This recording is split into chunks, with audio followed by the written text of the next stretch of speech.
रहीम। आज जो हमारा टॉपिक है वो है हाइड्रोकार्बन्स यानी ऑर्गेनिक कंपाउंड का। सबसे पहले ये हाइड्रोकार्बन्स है क्या।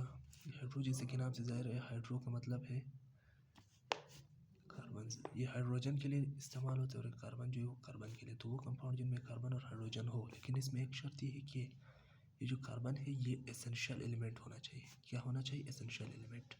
और इस एसेंशियल एलिमेंट का मतलब ये है कि इस कंपाउंड में हाइड्रोजन हो या ना हो। मिसाल के तौर पर CCl4 है, इसमें हाइड्रोजन नहीं लेकिन कार्बन है, तो इस बुनियाद पर हम इसे हाइड्रोकार्बन्स में शामिल करेंगे क्योंकि ये एज ए एसेंशियल एलिमेंट इस्तेमाल हुआ है। और जैसे कि आप जानते हैं केमिस्ट्री नाम है ही एक्सेप्शंस का, तो यहाँ पर एक्सेप्शन है जैसे कि CO2 है, CS2 वगैरह वगैरह। ठीक है ना। तो अब आते हैं हाइड्रोकार्बन्स की तरफ। हाइड्रोकार्बन्स में हम जो हाइड्रोकार्बन्स ऑर्गेनिक कंपाउंड होता है, हम ऑर्गेनिक कंपाउंड को क्या करेंगे, इसको आज क्लासिफिकेशन करेंगे। इसके हमारे सबसे पहले इसी बात पर डिस्कशन होगी कि इसकी क्लासिफिकेशन किस तरह करेंगे। तो क्लासिफिकेशन के लिए सबसे पहले इसको हम दो क्लासेस में हम क्या करते हैं, डिवाइड करते हैं। ठीक है ना। दो क्लासेस में सबसे पहले क्लास इसको डिवाइड करेंगे हम किस में, एसाइक्लिक कंपाउंड्स में और दूसरा साइक्लिक कंपाउंड्स में। ठीक है ना। किस में डिवाइड किया हमने, एसाइक्लिक में और साइक्लिक कंपाउंड्स में। तो एसाइक्लिक इसको जो है ओपन चेन भी कहते हैं, ओपन चेन। और इस साइक्लिक कंपाउंड को रिंग स्ट्रक्चर भी कहते हैं। क्या? Ring structure. तो इसी बुनियाद पर हम इसको क्लासीफाई करेंगे कि रिंग स्ट्रक्चर भी है। ठीक है ना। और इसकी भी मज़ीद दो किस्में हैं। इसको किस तरह हम डिवाइड करते हैं, इसको हम नेचर ऑफ चेन की बुनियाद पर डिवाइड करते हैं और दूसरा इनको हम डिवाइड करते हैं किस चीज़ की बुनियाद पर, सैचुरेशन की बुनियाद पर। अब आते हैं सैचुरेशन की तरफ। इसमें फिर दो किस्में हैं, एक है सैचुरेटेड कंपाउंड, दूसरा है अनसैचुरेटेड कंपाउंड्स।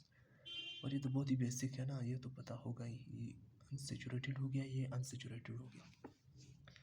तो अगर हम इस सैचुरेटेड की बात करेंगे तो जिसमें कार्बन कार्बन सिंगल बॉन्ड हो और ये सारे कार्बन कार्बन सिंगल बॉन्ड होने चाहिए, तो इसको हम सैचुरेटेड कंपाउंड कहते हैं। जैसे CH4 हो गया, C2H6 हो गया। ठीक है ना।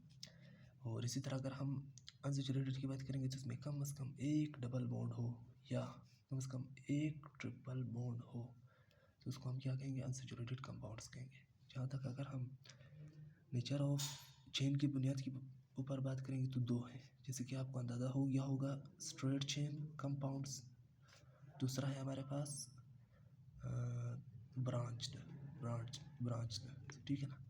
इसमें जो है एक कार्बन है दूसरे कार्बन पर एंड होता है। ठीक है ना। और इसमें दरम्यान में एक कार्बन ज़्यादा से ज़्यादा दो कार्बन के साथ अटैच होता है। ठीक है ना। इससे ज़्यादा वो कार्बन के साथ अटैच नहीं हो सकता। और यही असल में कंडीशन है कि कार्बन ज़्यादा से ज़्यादा दो कार्बन के साथ अटैच हो। मैं एक मिसाल देता हूँ यहाँ पर, ये है। ठीक है ना। तो अभी ये भी स्ट्रेट है क्योंकि इसमें देखो कार्बन मैक्सिमम दो कार्बन के साथ क्या हुआ है, अटैच हुआ है। तो स्ट्रेट के लिए कंडीशन नहीं कि वो सीधा हो, बल्कि कंडीशन ये है कि ज़्यादा से ज़्यादा दो कार्बन के साथ वो अटैच हो, तो इसको स्ट्रेट चेन और इसको ब्रांच चेन कहते हैं। ठीक है ना। इसमें हमारे पास जो है आइसोप्रोपेन वगैरह इसकी एग्जांपल आ सकती है ब्रांच की, और स्ट्रेट चेन में तो CH4 ही उठा लो। और ब्रांच का मतलब है कोई और मालिक्यूल या कोई और कंपाउंड से YH के वो उसके साथ अटैच हो कार्बन के साथ, ये हो गया। उसके बाद आते हैं हम साइक्लिक की तरफ। इसमें दो किस्में हैं,